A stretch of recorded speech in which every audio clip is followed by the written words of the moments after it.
मुंबईकर मराठी माणसावर अन्याय खरं तर कोणी केला?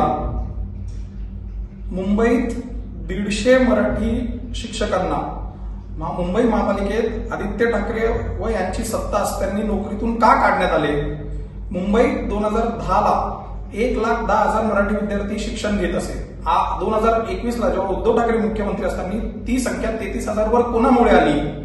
मुंबईतील मराठी भागात पत्राचाळीतील मराठी माणसाला हद्दपार घरातून कोणी केले? या सगळा सवाल, हे सगळे प्रश्न आज मुंबईकरांच्या मनात दडलेले आहेत. आणि तसेच उबाठा व आदित्य ठाकरे यांनी स्वर्गीय बाळासाहेबांच्या हिंदुत्वाच्या मुद्द्याला व मराठी माणसाच्या हिताच्या जे धोरण होतं त्याला तिलांजली देत काँग्रेस बरोबर जी हातमिळवणी केली त्याच्यामुळे त्यांनी हिंदुत्वाशी व मराठी माणसाशी गद्दारी केलेली आहे.